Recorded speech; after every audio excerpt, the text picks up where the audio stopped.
it on the right side of your ticket. With Yokohama being an Olympic distance race, it was never really a goal from the beginning, and a start there was a little unexpected and only came about 2.5 weeks before the race. So it was a big whirlwind to get ready and get to Japan in general. And getting into Japan right now is a little bit crazy.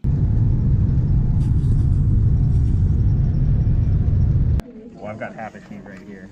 We were in a sort of a bubble there, and if you've been watching the NBA or anything like that, you know that it's a lot of restrictions for what can happen. And the race and the local organizing committee and everything did a great job at getting us all set and safe when we were there, but it included a lot of COVID tests, notes from doctors, forms for the government, and really it was just a really crazy adventure overall. Okay. All right. Not a whole lot of space in here. This'll do.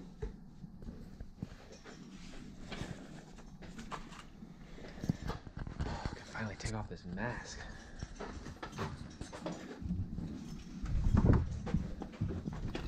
This is gonna be my view for the next few days. I don't know if you can really see it.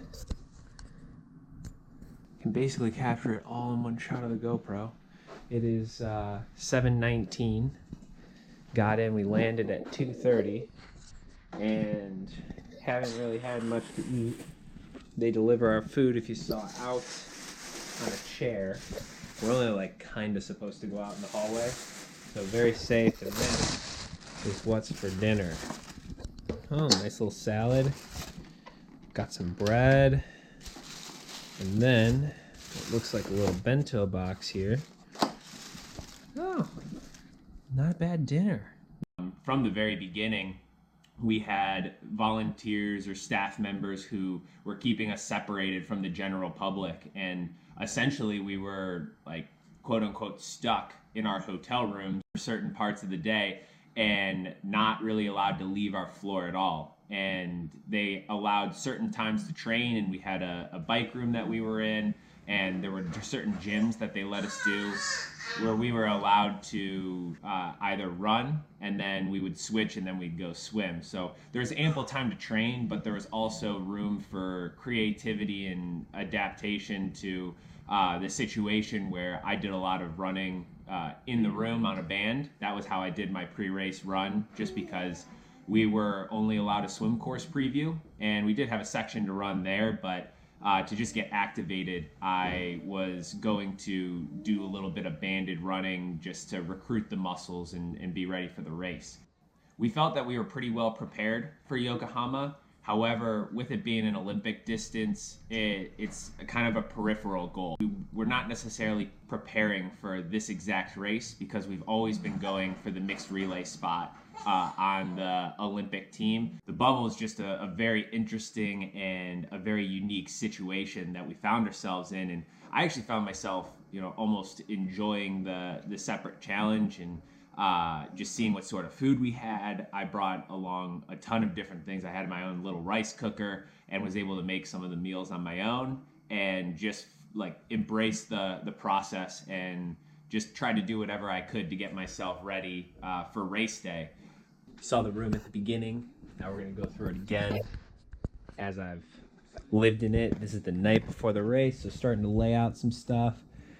Been eating a lot of food from right here, along with the meals they have. We got our little mini fridge in here as well. Have a couple meals saved because aren't very simple for a pre-race, and have some race nutrition in there already.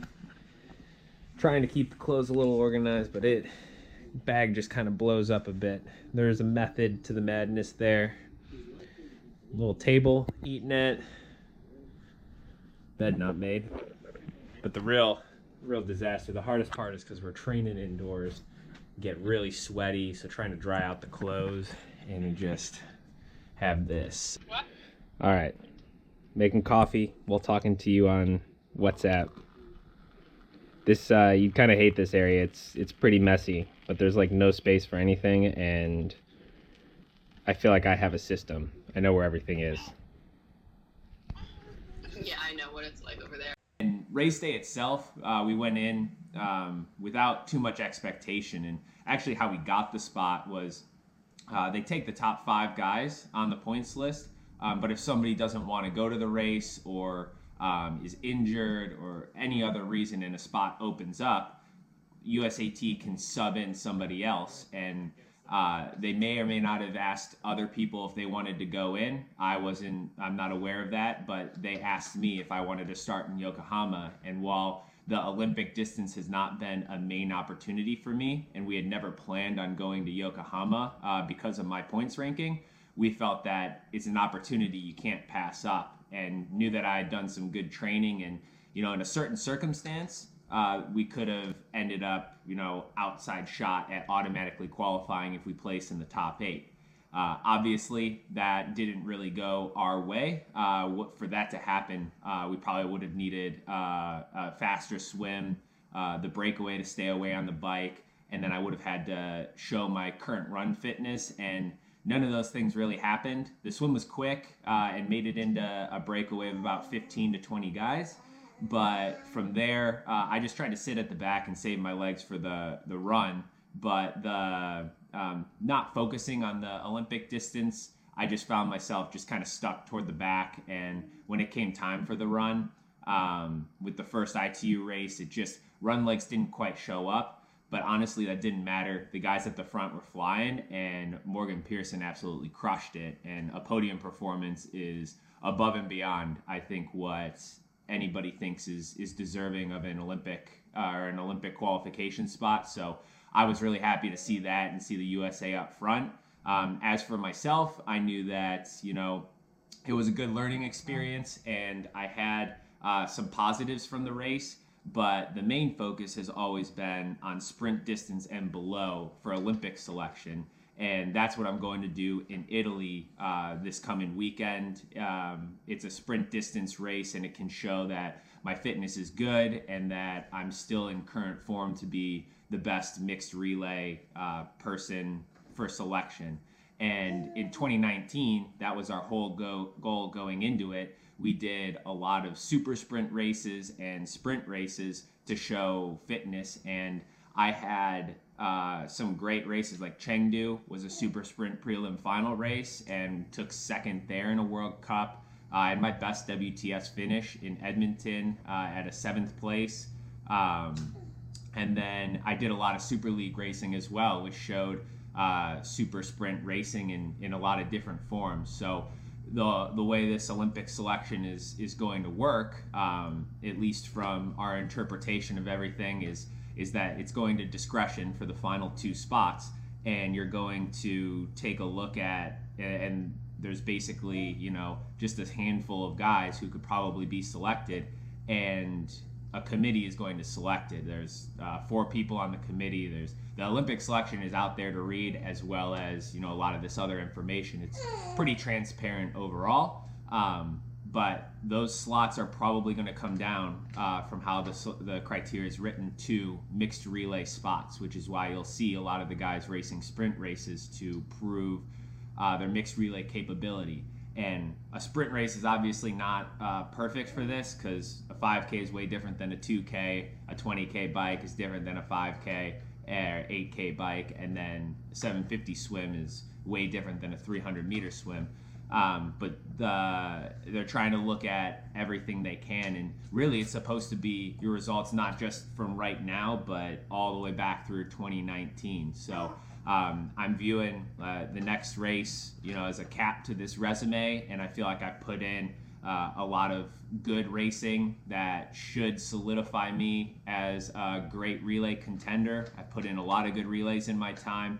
Going way back to 2016 and even before that, really, but really starting there. And now it's just trying to see what I can do at the very end. This is honestly, Yokohama was the beginning of the end of the Olympic qualification, and we're supposed to find out what the team is in mid-June after the committee takes a little bit to deliberate, look at all of the data, the information, the results, and they discuss their strategy. So we're feeling good about it over here at Team Canute, but it depends a lot on how the committee decides to race the team, what they feel their best selections are, and it's a position that I think is really difficult overall to be in, being on that selection committee. You can't make a right choice when you're selecting a team because there's always going to be somebody who's upset, and there's always going to be somebody who feels like they were left off the team when they shouldn't be. And there's only, as of right now, 2 slots for the guys left. So, and there's more than that who feel that they have every right to be on that team. So we're in the last few weeks stretch, and we're going to give it the best shot that we can. And I'm looking forward to some shorter, faster racing. And yeah, it's off to Italy for, a fast and furious and hard and hilly race, which should be a lot of fun. So here we go.